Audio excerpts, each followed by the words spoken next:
Es difícil encontrar un broker que cumpla con todas sus expectativas. O quizá no tanto. Active Trades, broker online desde 2001.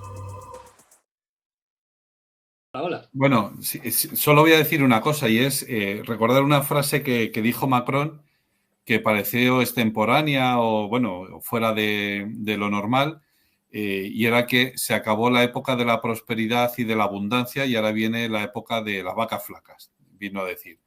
Y parece que por ahí vamos. Es decir, los precios altos de gas y de petróleo, aunque hoy se acabara la guerra, los vamos a seguir pagando. Y vamos a seguir pagando cara la energía de aquí a por lo menos 15 años o 20 años. Porque los puentes que se han roto con Rusia en estos meses, eso va a ser muy difícil recomponerlos. Salvo que, ya digo, entremos con tanques americanos en Moscú. Y entonces ya les cogemos todo lo que nos dé la gana a nosotros. Porque, y digo nosotros, porque nosotros somos los europeos y lo que os decía antes de los referentes históricos. Estados Unidos tarda en entrar en la Primera o la Segunda Guerra Mundial, pero al final entra y siempre, tanto en la Primera como en la Segunda Guerra Mundial, el principal teatro de operaciones es Europa. Y quien paga los platos rotos es siempre Europa. Y exactamente es lo que estamos viviendo ahora. Los muertos los pone Ucrania, pero los refugiados nos los vamos a comer nosotros y sin lugar a dudas la reconstrucción la vamos a pagar nosotros. Y no solo eso, sino que, por supuesto, la energía la estamos pagando ya a un precio altísimo y así seguirá durante bastante tiempo. Y ya lo último, no es que para encender la luz en casa o calentarnos en casa, no, cuando hablo de energía, hablo de producir, es decir, las fábricas, o sea, hay empresas, yo creo que era Duralex, ¿no? Una empresa española tradicional, de las típicas de España, de estas que son marca España, etc. ¿Ha cerrado? Era Duralex, sí. ¿Ha cerrado? Porque no les sale rentable producir al precio que está la energía. ¿Y los hoteles? ¿A qué precio vamos a pagar una habitación de hotel con los precios de la energía? ¿Van a ser sostenibles los hoteles? Bueno, eso por poner una serie de ejemplos, ¿no? Nuestro estilo de vida europeo se acabó. Vamos hacia el tercer mundo. Es decir, nos tenemos que empezar a acostumbrar a vivir como se vive en Marruecos. Es decir, con corte, claro, que hace 10 años o 5 años le dice, no, a los franceses les vamos a decir que les vamos a cortar la luz 2 horas al día. Vamos, eso es un escenario impensable hace 5 años. Ahora ya se le está mandando notificaciones a las casas advirtiéndoles de esto. Austria, Suiza, Alemania publican vídeos diciendo, bueno, y si se va la luz, ustedes no se preocupen porque el ejército lo va a reponer y no sé qué, pero ya están avisando. Es decir, el estilo de vida europeo se acabó. Ahora lo que viene es el tercer mundo. Nadie lo quiere ver, y menos ahora de cara a las Navidades, en medio con las Navidades ahí a las puertas, pero esto es lo que nos viene, una crisis económica que te pasas. Sí, yo estoy completamente de acuerdo con Antonio. Es decir, se acabó la época de la abundancia, como decía Macron, y además estoy de acuerdo también con Tony Blair, aunque no sea santo precisamente de mi devoción, cuando dice, no, estamos en la Tercera Guerra Mundial. Y es que estamos en la Tercera Guerra Mundial. Que nadie piense que la Tercera Guerra Mundial va a ser como la Segunda. Se han pasado más de 70 años, será de otra manera. Pero como buena guerra híbrida, ahora mismo se está peleando a todos los niveles, a nivel diplomático, a nivel económico, a nivel militar. Y no olvidemos que, digamos, lo gordo, como dicen los generales norteamericanos, está por venir, porque el objetivo final es China para Estados Unidos. Lo de Rusia es un entrenamiento, como decían. Donde se están probando sistemas de armas y sobre todo sistemas de interconexión, de comunicaciones en tiempo real y tal, como el sistema Delta. Pero esto no ha hecho más que empezar. De hecho, cuando miras el panorama dices, ¿cómo está el patio? El grupo Wagner, es decir, los rusos echando a los franceses de la República Centroafricana, de Mali, seguramente terminarán echándolos también de Burkina Faso y hasta de Níger. Y Níger es un problema porque es el uranio que va, entre otros sitios, es un país productor de uranio que va a las famosas centrales nucleares francesas. Pero es que te vas a Afganistán y Asia Central y está también la cosa patas arriba. Lo que señalaba antes Antonio, pues el tema de Armenia, Azerbaiyán y tal. Es decir, que tienes una conflictividad como no ha habido nunca. y con intereses detrás, sobre todo de Estados Unidos. Y el tema de Taiwán, el día que lo toquen los americanos, que lo toquen a lo bestia. Quiero decir, que se monten una excusa tipo incidente del Golfo de Tonkin, que no existió, o tipo también armas de destrucción masiva, que tampoco existieron, algo de esto, para justificar algún tipo de agresión. Bueno, yo creo que es que no les queda tiempo. Quiero decir, no hay que olvidar las referencias para Estados Unidos, que hay presidenciales en el 2024. Es decir, y que además su aliada fuerte, que son los independentistas, la actual presidenta de Taiwán, también tienen elecciones en 2024 y puede que gane el Kuomintang, que acaba de ganar unas elecciones locales. Y, ojo, que esto no lo van a acelerar. Y están diciendo, no, es que por eso te digo que el escenario que tenemos es, en principio, desastroso económicamente. Y bueno, Europa, yo siempre lo he dicho, cuanto antes se disuelva esta Unión Europea, o sea, si eres un europeísta de verdad, tienes que estar a favor de disolver esta Unión Europea que se ha convertido en un elemento al servicio de los intereses anglosajones, especialmente de Estados Unidos. Un vasallo. Es decir, lo que dice la señora von der Leyen o el señor Borrell es impresentable.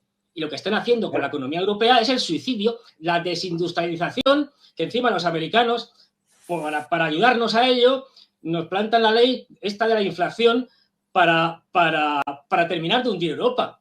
¿Quién es el enemigo? ¿Rusia o Estados Unidos? Estados Unidos. Esto es clarísimo. Habla Fernando de esa Inflation Reaction Act, que efectivamente se puede llevar a muchas empresas a Estados Unidos por los bajos impuestos y porque viene regalándoles toda la parte, o sea, le quitan impuestos toda la parte impositiva de la inflación, lo cual pues a día de hoy no es nada desdeñable. José Luis, no sé si hay un atisbo para la esperanza, quiero decir, dentro de todo esto que trabajamos, también avanzamos hacia una reindustrialización energética, si me permiten Fernando y Antonio, intentando ahora que si, ya sé que me vais, seguro que me lo tiráis por tierra, pero que si los hidrógenos en los túneles de gas natural licuado, etcétera, etcétera, bueno, pero que existen alternativas y desde luego están las renovables, que nos pueden llevar años, yo no digo que no, pero las renovables es algo de lo que especialmente en el sur de Europa deberíamos estarnos beneficiando a paso de gigante y no lo estamos haciendo. Y luego la mirada a China. Yo no sé, José Luis, tú, porque igual que está yendo Alemania para allá, ha ido también Francia, no sé qué tardaremos en irnos del sur, que siempre tardamos más, pero ¿le ves un ápice a la salvación de lo que tenemos, José Luis? Hombre, el único problema es que el espíritu europeísta lo que intentaba en realidad era unar un poco a todos los países europeos para convertir Europa en una de las grandes potencias universales que fueran decisivas. Desde luego la situación actual ha sido precisamente degradatoria y Europa se ha convertido en un mercado con una inasistencia, desde luego, de representatividad militar y desde luego mucho menos política en todos estos aspectos. Y lo que estamos viendo, desde luego, es un sálvese quien pueda. O sea, si lo vimos en la época del COVID, que todo el mundo buscaba mascarillas donde fuese, ahora resulta que la búsqueda de energía verdaderamente importante está produciendo lo mismo, ¿no? O sea, los polacos buscando desde luego su suministro con Noruega, los alemanes en Qatar, nosotros desde luego incluso en Irak, y otros países ni siquiera pueden buscar absolutamente nada, porque países como Croacia, como los países bálticos o como Portugal, con poblaciones demográficas muy pequeñas, su juventud sencillamente ha desaparecido. O sea, ellos ya han decidido, han cogido las maletas y se van a Canadá, se van a Australia o se van a donde sea a trabajar y se olvidan de sus países que se están convirtiendo en verdaderas residencias de ancianos.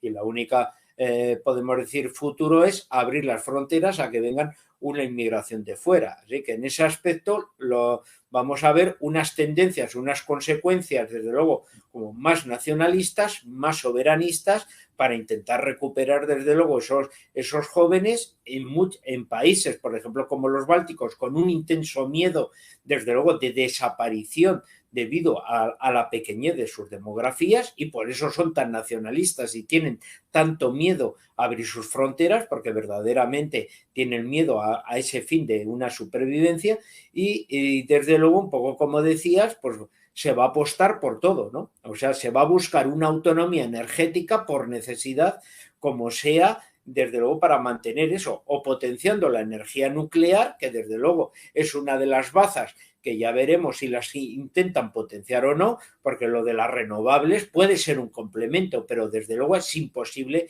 que sea fundamental, desde luego para tener una economía industrial potente. A eso me refiero. Para alimentar, desde luego, una cuestión pequeña, etcétera, puede quedar muy bonito. Y desde luego no va a quedar más remedio que, desde luego, pactar no solo, desde luego, con nuestros antiguos aliados e incluso enemigos, sino, desde luego, con China y con otros países que, desde luego, bueno, pues están aprovechando la situación de cambio hacia un nuevo orden internacional, desde luego, para ponerse en unas posiciones de primera línea en ese aspecto, ¿no? José Luis Orella, Antonio Alonso y Fernando Moragón. No sé si alguno de los tres quiere apuntar algo más. Simplemente que, por desgracia, estamos en el bando perdedor. Sí, yo lo único que quería apuntar es que yo solo entiendo la actitud de von der Leyen y de Borrell en el sentido de que se han creído que efectivamente Putin lo que quería era primero Ucrania, luego Polonia, luego los Bálticos y luego llegar a Bruselas. Se lo han creído. Si se lo han creído es o bien porque les han engañado, o bien porque tienen intereses espurios, o bien porque, no lo sé, o porque es verdad, no lo sé. Pero a mí, sinceramente, con la información que tengo yo sobre la mesa, a mí me parece increíble creerse la tesis de que Putin tiene la intención de llegar hasta Lisboa con los carros de combate. O sea, a mí me parece... Pero si ellos se lo han creído, por algo será. Entonces, yo sigo abierto, yo soy muy conciliador y sigo abierto a que todavía alguien me explique y me convenza de por qué se lo han creído. A lo mejor algún día quedo con Josep y se lo pregunto en persona, pero vamos, o sea, yo quiero preservar su buena fe, ¿no? Y sus buenas intenciones y decir, si lo ha dado por bueno es porque tiene datos sobre la mesa realmente fiables de que Putin es un tío que quiere entrar en Lisboa con carro de combate y ya está. Entonces, Bueno, estoy abierto a que me cambien de opinión. Si ves a Josep y te lo va a explicar, le preguntas por Abengoa también. Sí, Fernando. No, Antonio, cuando vayas a ver a Borrell, que te lleve al jardín francés, que creo que es estupendo. En fin, José Luis, ¿algo más que apuntar?